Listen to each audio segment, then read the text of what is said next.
How high are state and local tax collections in your state?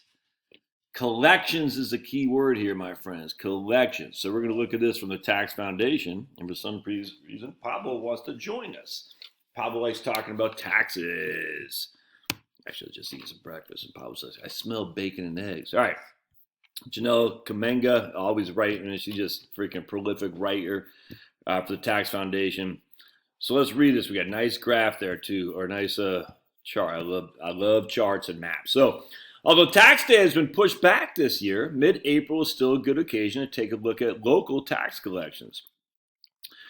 Because of differing state populations can make overall comparisons difficult, today's state tax map shows state and local tax collections per capita in each of the 50 states.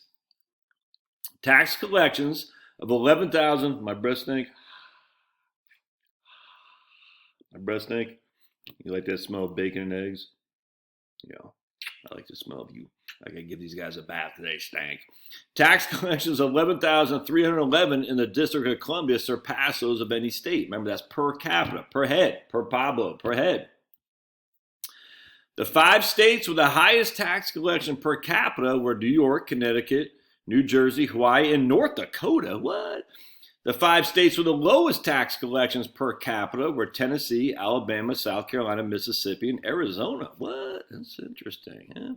So remember, this is tax collections per capita, per head, which is important to understand.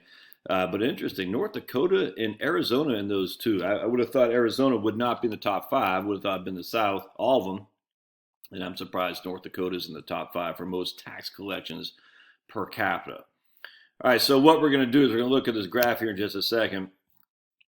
Some of these results are less intuitive than others. For example, even though North Dakota ranks 3rd for state and local tax collections, the resource-rich state generates a substantial part of its tax revenues from severance taxes on oil and natural gas, which are borne mainly by consumers outside of North Dakota. So there you go. Basically, a user fee for the people who are actually using their end result product, which could be us here in your state, wherever you live, that's outside North Dakota.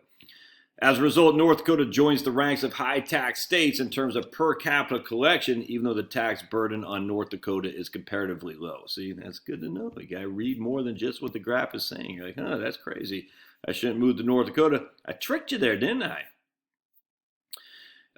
It's worth noting that severance taxes are only one example of the tax exporting that states engage in.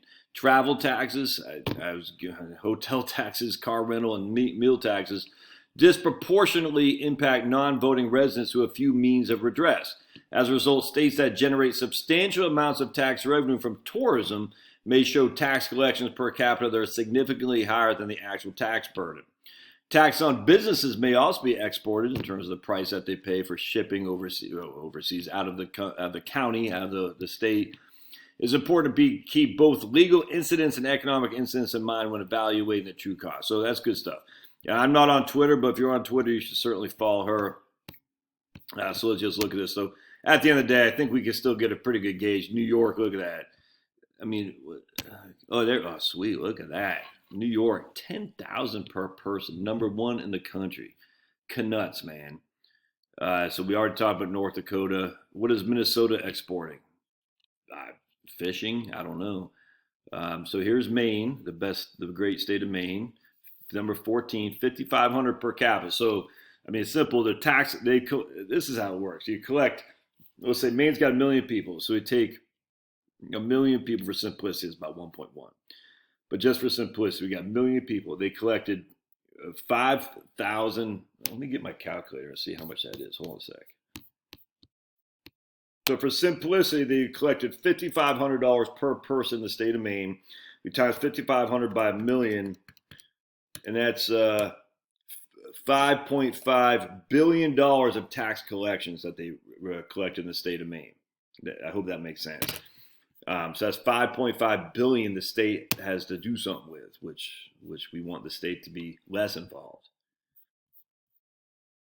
California, 6, right there. They got 39 million people there. I didn't think my calculator was going to go high enough. 2.65 something. I guess I'm not even sure what that is. So California has a lot of tax revenue. Georgia, about 4,000 per person. You really want to look at the states with the lowest tax collection. That means the states that the government has less involvement in. My wife just walked in. Did you all hear that? It's funny. All right, so we got Texas 4,481. Let's look at the state with the lowest. Wyoming, wow, 5,000. That's more than I would have thought. Where's the state with the lowest? It's Alabama, Tennessee, right there. Tennessee, even more reason to move to Tennessee. $3,286 per head in Tennessee, and Alabama's 3,527. So these states right here, look at that, man. Chattanooga, Huntsville, Greenville, that whole corridor right there, the whole triangle, the tax triangle. Missouri, I just got back from Missouri, so I went from here to up there, Kidder, Missouri. That's about 4,000. So the point being is, now obviously North Dakota is a little bit exception. I think Alaska's got to be some exception to that too. Hawaii's got a lot of tourism, so they're getting a lot of taxes there. Anyway, the point being is there's Massachusetts. The more per capita income they collect, the more the government money the government has to get involved in your life, if that makes sense. So look at that. Tennessee, again, Tennessee just always showing up number one on the list. All right, we'll see you. Well, it's South Dakota, number 32. Yeah, that's interesting. All right, I'd love to hear comments. We'll see you.